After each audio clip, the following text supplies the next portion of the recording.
Nosotros, hermanos, estamos viendo el libro de Génesis y estamos estudiando la manera en la que Dios creó todas las cosas. En los versículos siguientes del libro de Génesis, vamos a concentrarnos en la primera parte del versículo 26. Hagamos al hombre a nuestra imagen. Y solamente en esta parte tenemos una gran porción, una gran cantidad de instrucción y de enseñanza. Porque a medida que vamos leyendo este libro, encontramos que llegamos al final de los días de la creación, basándonos, observando la forma de narración, las características necesarias para que la humanidad pudiera sobrevivir en la tierra. Dios las fue dando poco a poco. Y yo pienso que allí se puede revelar la sabiduría divina, la sabiduría de Dios. Porque Él proveyó de la expansión donde vivimos, una parte de la expansión, recibimos el oxígeno. Dios también proveyó la tierra, donde es nuestra hábitat, donde dormimos, donde nos reproducimos, donde sembramos. Dios proveyó la hierba, los árboles, con los cuales podemos alimentarnos. Proveyó de animales. Es decir, que Dios proveyó de toda una estructura bien ordenada, bien compleja, todo un orden. Estableció los astros, el sol, la luna, las estrellas, para que la tierra tuviera sus cambios de estación. Y todo esto haría posible la vida del hombre. Y estoy básicamente en la introducción. Todo esto Dios lo hizo de tal manera que preparó un ambiente para desarrollar la vida abundantemente en la tierra. Y al final, ya en el sexto día,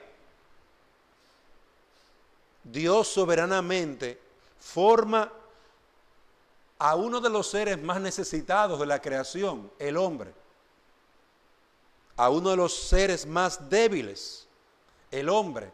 Sin embargo, viene a ser, como lo veremos más adelante, la corona de su creación. Porque es el único ser viviente que Él lo crea a su imagen. Los peces, Dios no lo creó a su imagen, ni los animales. Dios no creó las plantas a su imagen. Solamente, ni los ángeles tampoco fueron creados a imagen de Dios. Las Escrituras solamente narran la creación del hombre en un consejo divino, donde Dios dice: hagamos al hombre a nuestra imagen. Entonces, amados hermanos, es algo interesante ver que Dios forma al hombre de último. Y si usted observa la narración de Génesis 1, entiende al final que hay razones claras. Era imposible que el hombre sobreviviera sin tierra, sin agua, sin los alimentos, las plantas, sin los animales.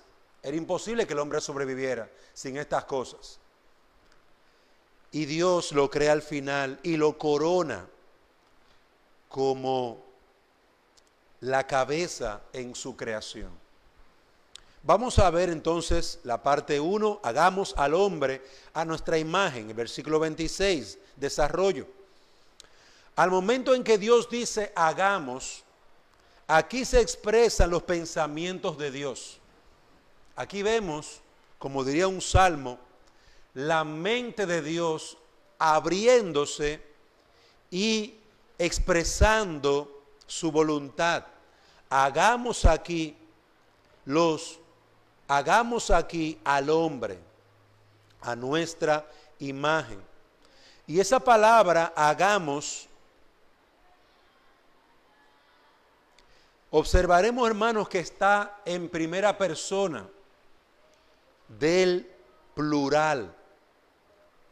Primera persona. Si fuera en singular, yo diría, un pronombre personal, diría yo haré. Pero como es en plural, y es la primera persona del plural, entonces se conjuga hagamos, mostrando que su acto de creación del hombre es la actividad creadora de Elohim. Recuerden que el nombre de Dios allí es el nombre hebreo Elohim, que también está en plural. Entonces aquí encontramos que tanto la palabra Dios como la palabra hagamos, ambas están en plural. ¿Y por qué hacemos este énfasis? Porque precisamente estos versículos nos muestran nos introducen de una manera sencilla a la pluralidad de personas en Dios. A la pluralidad de personas en Dios. Es el primer paso a la enseñanza a la que llamamos comúnmente la Trinidad de Dios. Y que podemos encontrar más claramente en otros pasajes del Antiguo Testamento, como también del Nuevo Testamento. Pero al utilizar la palabra hagamos en plural y también la palabra Elohim en plural, vemos claramente que en el Antiguo Testamento hay una introducción a lo que es la pluralidad de personas en Dios, a lo que comúnmente llamamos Trinidad. Esta doctrina de la Trinidad la podemos ver, por ejemplo, en 2 Corintios capítulo 13, versículo 14. 2 Corintios capítulo 13, 14. La gracia del Señor Jesucristo, ahí está el Hijo, el amor de Dios, ahí está el Padre, y la comunión del Espíritu Santo, sean con todos vosotros. Ahí está el Espíritu Santo. Mateo 28, 19 también. Id y haced discípulos a todas las naciones, bautizándolos en el nombre del Padre, del Hijo y del Espíritu Santo. Es decir que vemos la pluralidad de personas. Pluralidad es que hay más de una, hay 2, 3 personas. Pluralidad.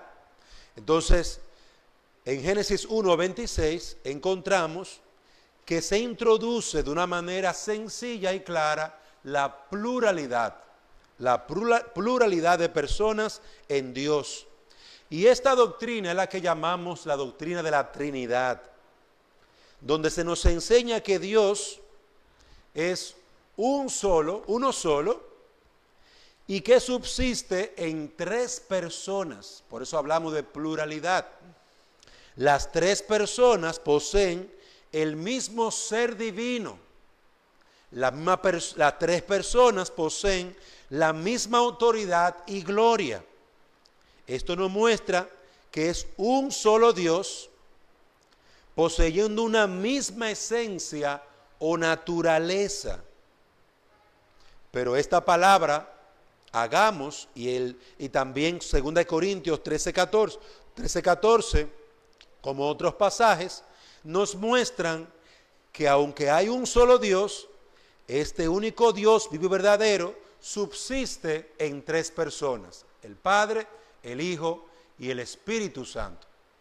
Entonces, esta es una enseñanza que yo he ampliado un poquito partiendo de la palabra hagamos y de la palabra Elohim, que están en plural. Pero, amados hermanos, esta es una base teológica importante, porque la Biblia desde el Antiguo Testamento, en Génesis, se nos habla de una pluralidad de personas en Dios. Imagínense si Dios hubiera dicho, voy a hacer, es decir, está en primera persona y en singular, es una sola persona que está hablando. Pero en Génesis 1:26 dice, Dios dice, hagamos al hombre. Y no le está hablando a los ángeles, y no le está hablando a la creación. Porque si le estuviera hablando a la tierra, entonces la tierra tendría personalidad. Si le estuviera hablando a los ángeles, tendríamos que decir que también los ángeles son nuestro creador. Pero el ejemplo que vemos en las Escrituras es que los ángeles son más bien nuestros consiervos. Y ese es el testimonio de las Escrituras. Pero quería dar este detalle en esta palabra para que vean la amplitud de lo que allí Dios comenzó a hacer en la creación del hombre.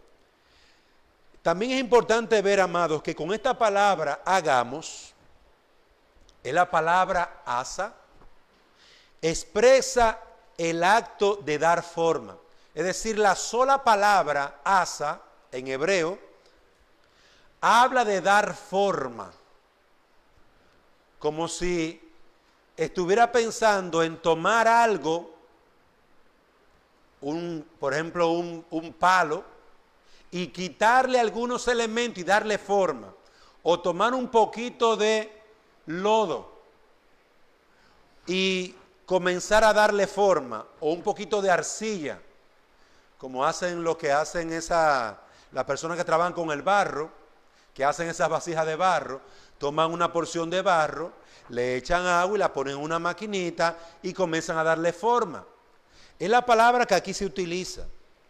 Hagamos, asa.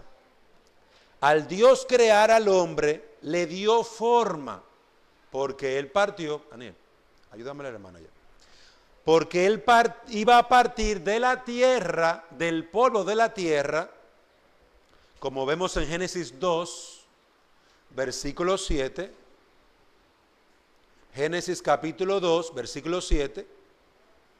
Entonces el Señor formó al hombre del polvo de la tierra. Observen que la palabra allí formó se encuentra otra vez. El hombre, Dios formó al hombre del polvo de la tierra. Entonces, aquí podemos notar que esta palabra, hagamos, la palabra asa, formar, tiene un sentido bastante concreto.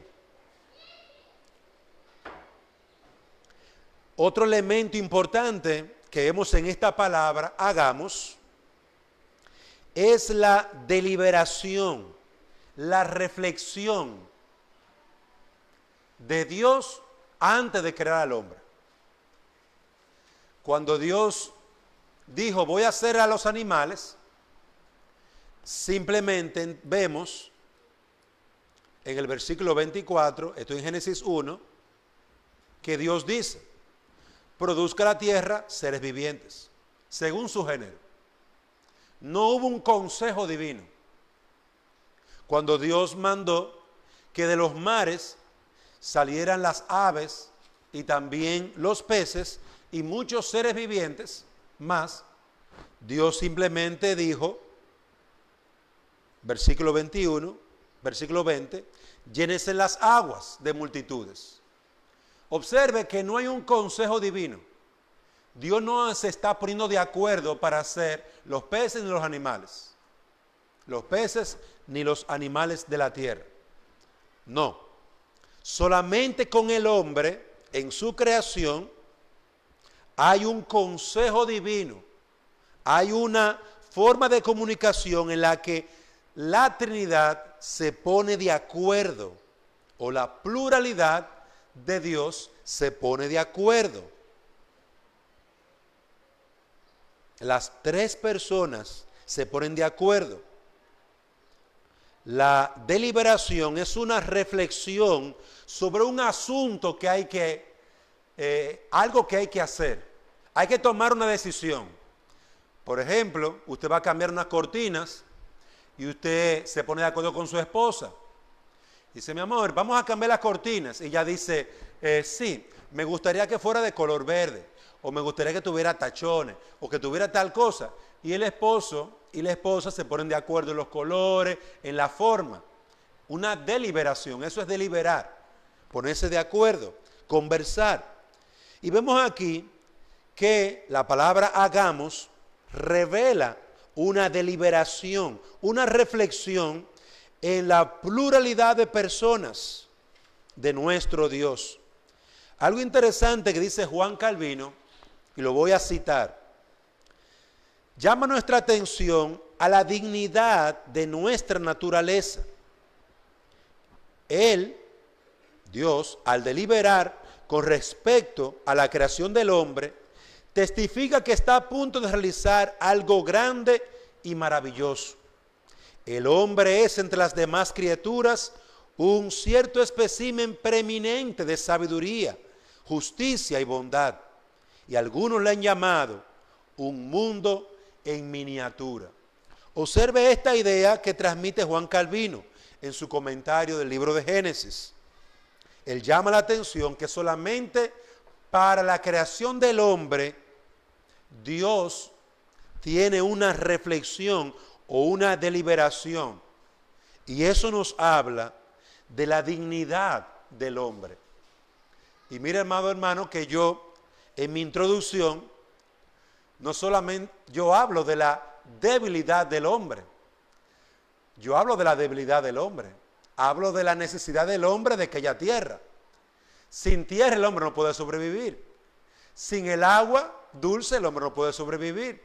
Sin los alimentos el hombre no puede sobrevivir. Sin el oxígeno no puede sobrevivir. Estamos tan llenos de necesidad que da algo de duda pensar en que somos algo muy grande. Pero Juan Calvino, y yo estoy de acuerdo con él, da en un punto importante. El hecho de la deliberación de Dios habla también de que aunque el hombre en su naturaleza, en la forma en que fue creado, depende tanto de toda la creación de Dios, que habla de su fragilidad, pero al mismo tiempo Dios muestra gran dignidad en su persona. Hay una dignidad, porque esta deliberación de Dios testifica de que Él va a hacer algo especial fuera de todo lo que ha hecho. Ni siquiera el sol, ni siquiera las estrellas recibieron esta deliberación, esta conversación en la Trinidad. Hermano, hay dignidad en el hombre. Hay dignidad y hay también mucha fragilidad. Hay fragilidad. El hombre no puede viajar a Marte y caminar como lo hace aquí en la Tierra. Sin un equipo de oxígeno, sin un equipo de protección, no lo puede hacer. Si el hombre va al sol, se quemaría inmediatamente. No puede estar en el sol, vivir en el sol. Me refiero a la estrella, ¿verdad? Que da tanto calor y luz. Es imposible. Si fuera Venus, sería imposible. Si fuera Saturno, Neptuno, cualquier planeta de nuestro sistema solar, el hombre no podría vivir. Somos frágiles. Pero de nadie más se ha hablado como Dios habló. Hagamos al hombre a nuestra imagen. De nadie más. Hay dignidad en el hombre. Ahora veamos, amados hermanos, la palabra hombre. La palabra hombre aquí es Adán. Y de manera particular es Adán con M, sin acento. En la palabra hebrea es Adán. Y voy a hacer el énfasis con mis labios. Adán, con M. No es el nombre de Adán, que comúnmente vemos a partir del capítulo 3 de Génesis. Es decir, que aquí se utiliza la palabra Adán con M y la palabra Adán con N. Adán con N es un nombre propio. Adán con M es el nombre genérico de la humanidad. Cuando Dios dijo, hagamos al hombre, está diciendo, hagamos a Adán con M. Hagamos a la humanidad. Hagamos a la humanidad.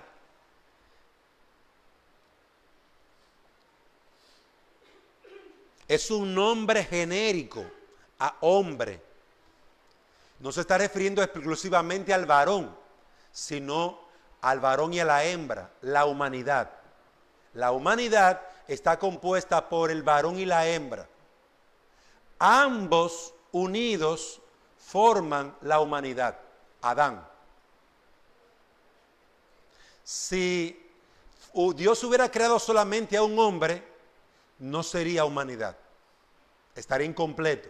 Si Dios hubiera creado una mujer sola, tampoco sería humanidad, estaría incompleto.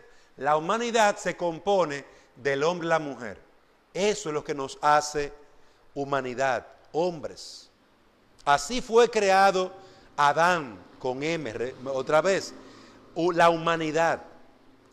Y para referirse a todos los seres humanos, la humanidad también puede hacer referencia, aquí con la palabra Adán, también puede hacer referencia al lugar donde fue tomado, del polvo. En Génesis capítulo 2, versículo 7 dice, entonces el Señor Dios formó a Adán, al hombre o a la humanidad, del polvo de la tierra. Y es interesante que en hebreo, la palabra polvo es Adamis. La palabra polvo de la tierra, allí es Adamis. Entonces, es comprensible que el nombre el nombre que recibimos nosotros tenga que ver con algo de donde fuimos formados, del mismo polvo. Algunos hacen referencia también al color.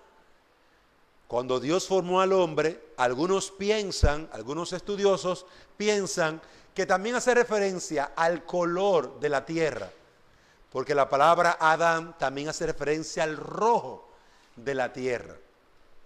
Al momento en que Dios formó del polvo a la humanidad, no lo hizo por especie o géneros. Y esto también es algo interesante, que lo vemos en los animales y en los peces. Produzca la tierra seres vivientes, cada uno conforme a su género o especie. No, en el hombre no es así. No había muchos tipos. No había muchos tipos de hombres y mujeres. Recuérdense que la palabra género o especie se está refiriendo a familias. Por ejemplo, cuando Dios dice que la tierra produzca animales según su género, allí vamos a encontrar caballos. Eso es un género, una especie. Vamos a encontrar la especie de los gatos, la especie que son gatos salvajes, gatos domésticos. Vamos a encontrar también los elefantes. Cada tipo de animal era diferente.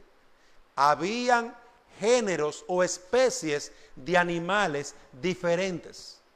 Y cuando Dios dice, produzca el mar seres vivientes, usted también va a encontrar en el mar diferentes especies, diferentes géneros. Las ballenas no son igual a la tilapia o al tiburón. Son especies diferentes que están todos juntos en el mar.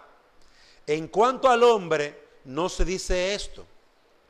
No habían diferentes especies de hombres. Solamente había una humanidad. Dios formó a un hombre y a una mujer. Y ellos dos formaban la humanidad. No existían diferentes tipos de hombres. Los blancos, por un lado, y los negros, o los occidentales y los orientales. No.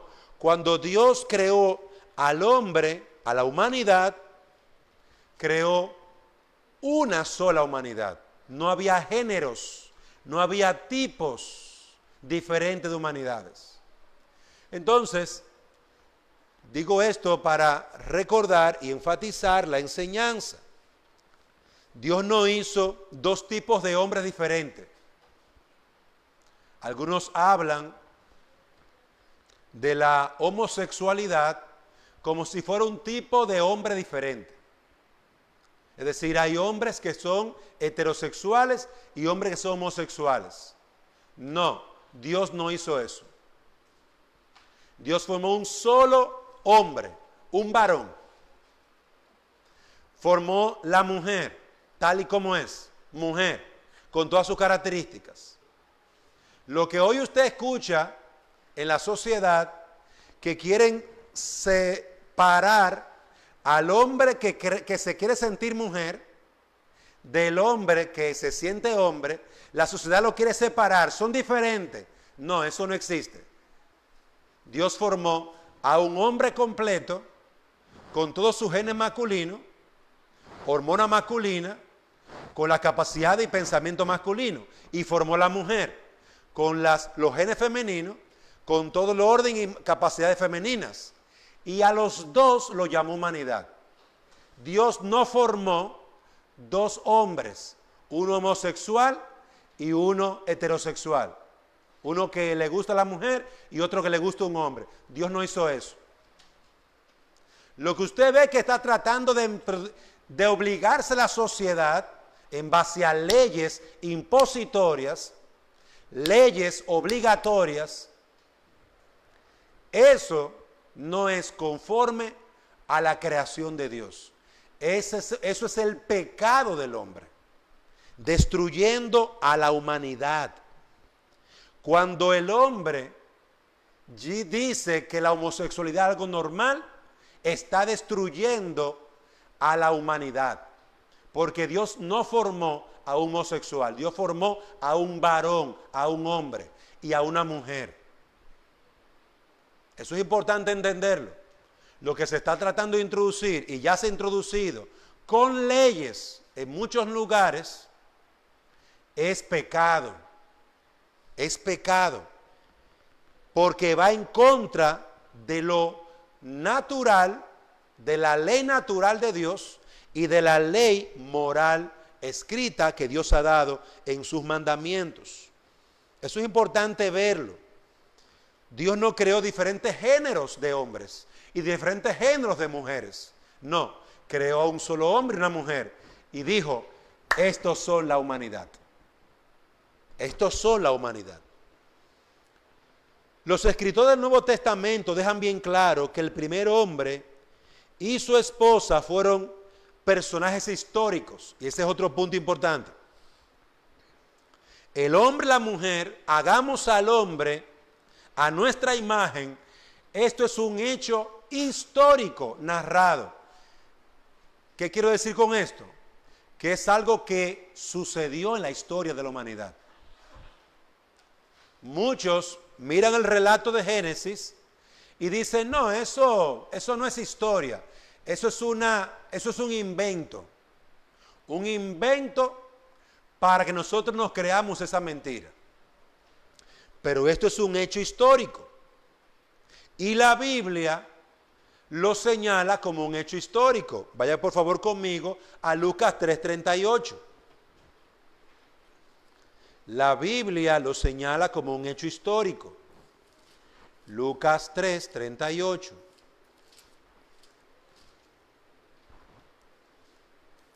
Eso es lo que dice allí la palabra. Aquí vamos a encontrar desde el versículo 24 una genealogía. Una genealogía es el orden de la familia basado en los padres, en el hombre.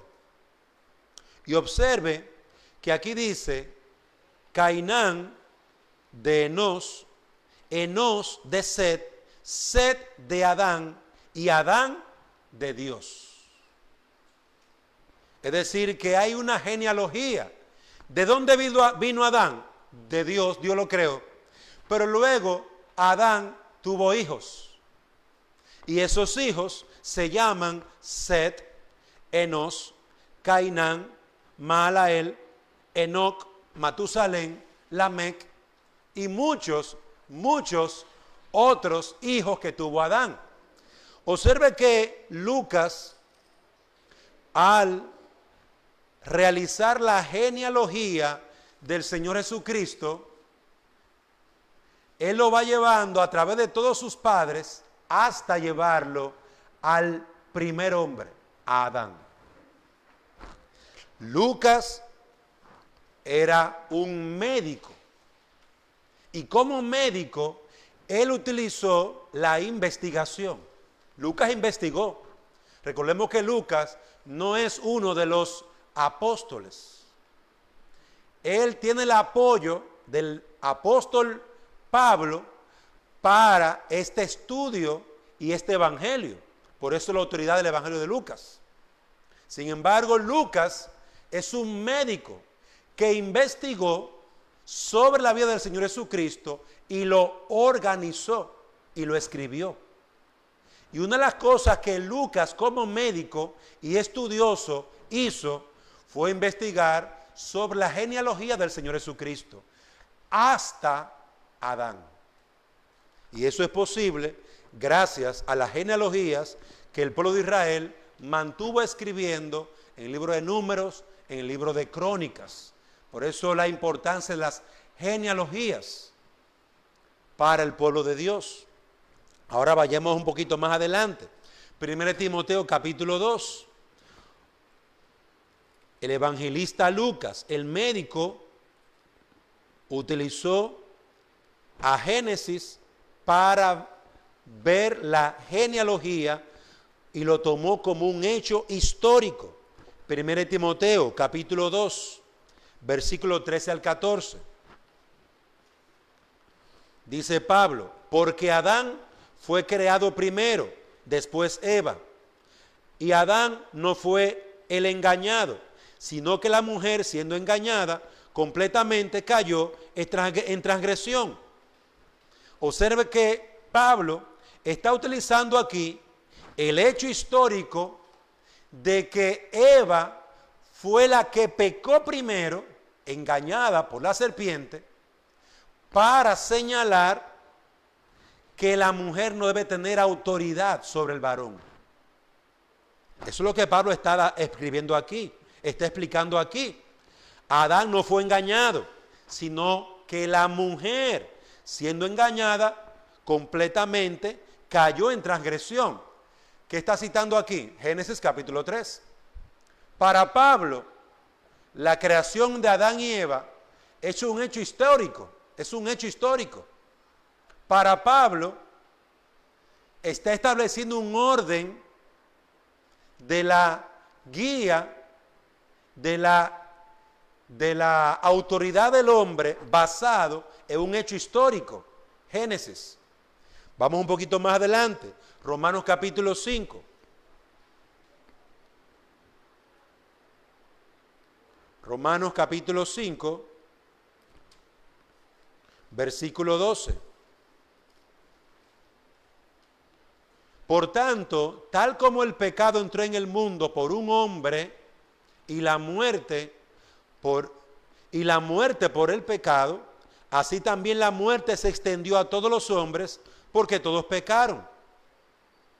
¿Quién fue que pecó? Adán.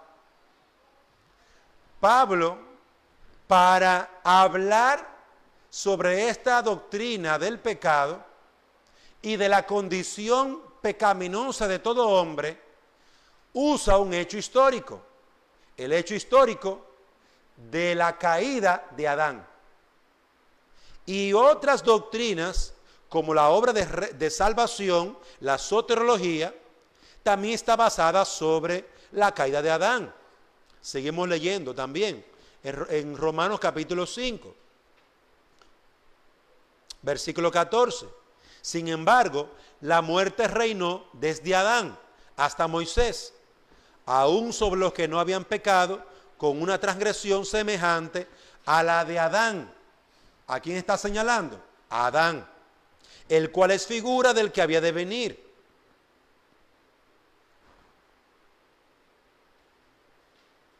Versículo 15. Pero no sucede con la dádiva como con la transgresión.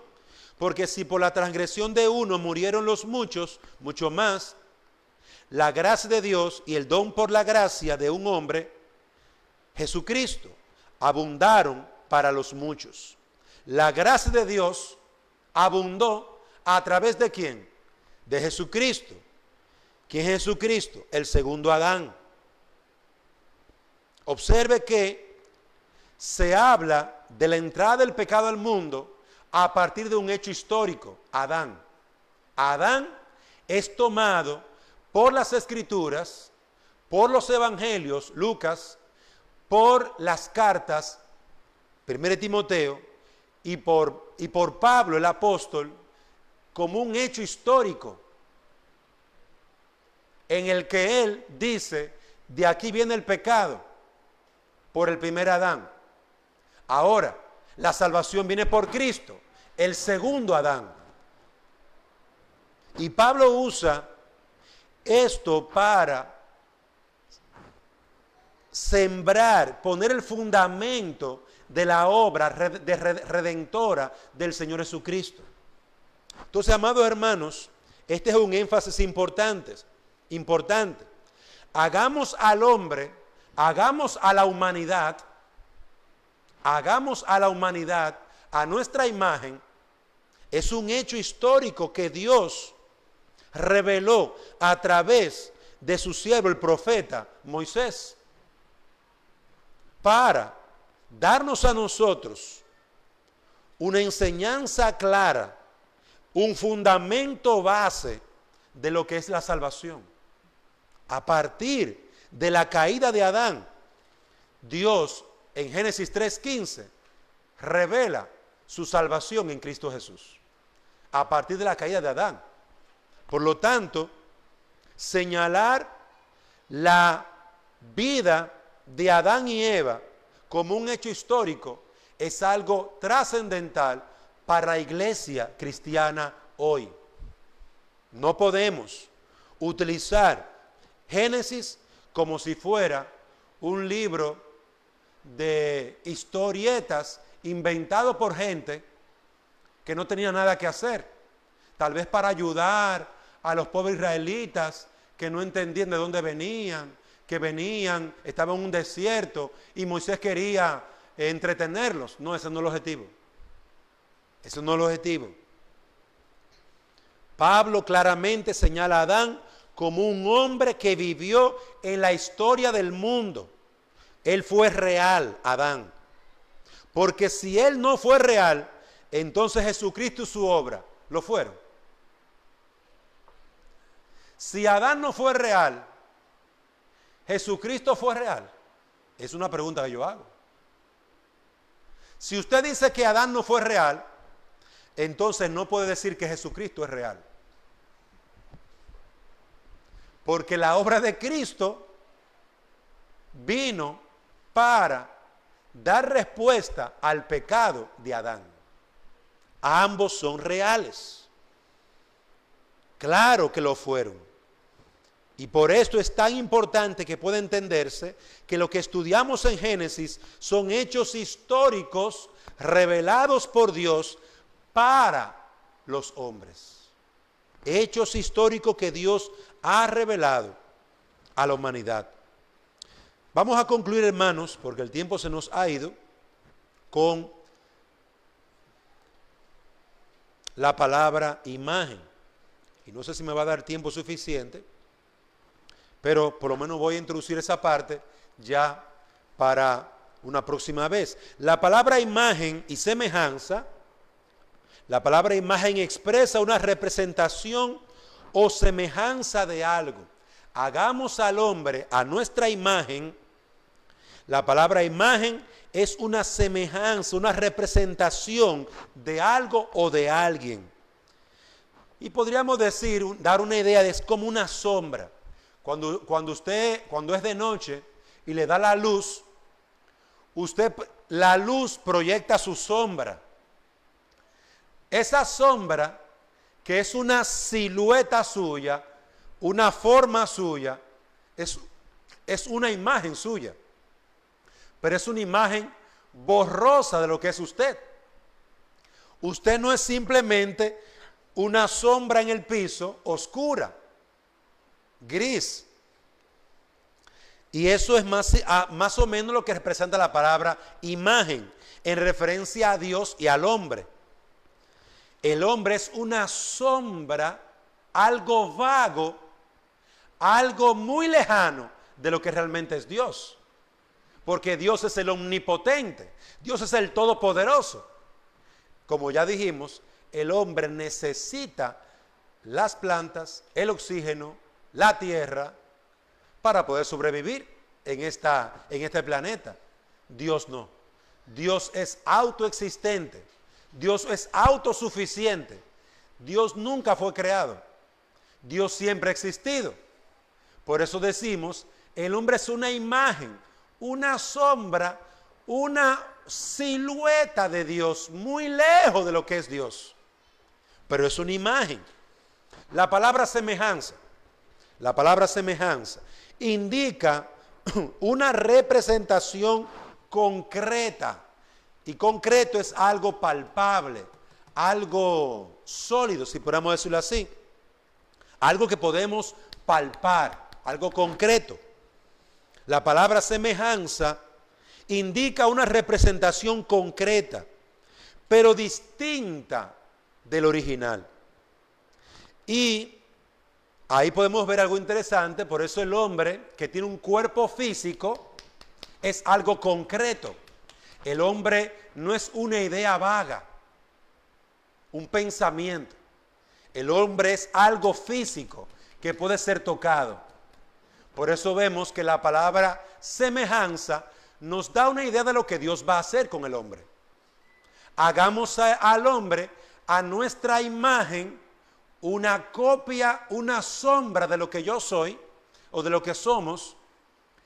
Hagamos al hombre a nuestra semejanza, algo concreto, algo que nos represente de forma física en la creación. No sé si se puede ver la idea que Dios está aquí transmitiendo. Imagen y semejanza es la idea de lo que Dios quiere hacer. Cuando Dios dijo, hagamos al hombre nuestra imagen, conforme a nuestra semejanza, nos está diciendo que la humanidad, hombre y varón, hombre y mujer, todos somos una representación visible de Dios en la tierra. Somos representantes concretos, pero distintos de Dios. Somos su representante en la tierra, pero muy distintos de Él. Porque, como decía, no nos parecemos en todo su poder e inmutabilidad. No nos parecemos en esas grandes cosas, pero nos parecemos. Porque hay atributos divinos que Dios nos ha dado. Hay atributos comunicables, como el amor. Nosotros amamos, no igual y perfectamente como Dios, pero amamos. Ese es un atributo de Dios que Él nos ha comunicado. Nosotros reflexionamos, meditamos en nuestra alma como Dios. Eso es un atributo comunicable. Tenemos capacidades de creatividad. Esos son atributos comunicables. Dios nos comunicó su imagen en aquellos atributos que Él comunicaba. Pero hay atributos incomunicables que Él no puede darnos, como su eternidad, como su gloria, como su omnipotencia, como su inmutabilidad. Esos son atributos incomunicables. Él no lo dio a la humanidad. Entonces, hermanos, miren lo que Dios ha querido decir, porque estamos tratando de entender lo que Dios ha querido decir. Hagamos al hombre a nuestra imagen y semejanza, es crear algo que sea una sombra de Él, parecido a Él, no en su totalidad, pero de forma concreta, de forma que esté aquí en la tierra, que represente a Dios. ¡Wow! Cuando Dios creó al hombre, estaba creando a alguien que caminaría en la tierra y que lo representaría en la creación. Piensa en esto. Cuando un presidente es el representante de una nación completa, para te poner un ejemplo, y cuando la presidenta de Honduras, doña Xiomara Castro, va afuera a otro país, está representando a todos los hondureños. Una sola persona representa a toda una nación. Si esa persona, si la presidenta, por ejemplo, le declara la guerra a otro país, toda Honduras está en guerra. Toda Honduras está en guerra a partir de ese momento. Pero si ella le declara la paz a otra nación, toda Honduras está en paz con esa nación. ¿Ve la idea de una representación, de un representante? Un representante tiene una gran responsabilidad y autoridad. Por eso es que más adelante, en los versículos 27 en adelante, cuando Dios crea al hombre, le da autoridad. Sojuzga la tierra, gobierna sobre los animales, sobre los peces, haz esto, haz aquello, haz lo otro, gobierna, dirige, porque el hombre es una imagen de Dios. Pero por eso mismo, en los días de Noé, Dios estableció la pena capital, la muerte, para el hombre que matara a otro hombre. El que se atreve a matar a una imagen de Dios, morirá. Ven qué relevancia, qué importancia tenía la creación del hombre. A tal punto Dios protege al hombre que le declara la pena capital al hombre que se atreviera a matar al hombre, a otro hombre, o algún animal que se atreva a matar a un hombre, debe de morir. ¡Wow! Estos pasajes de las Escrituras nos hablan de la dignidad del hombre y de cómo el hombre, el ser humano, representa a Dios en su creación.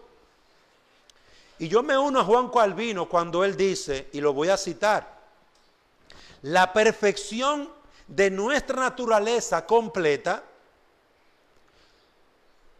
como era cuando Adán fue investido con un juicio recto, afecto o afecciones en armonía con la razón, y todos sus sentidos sanos y bien regulados, y realmente se destaca en todo lo bueno.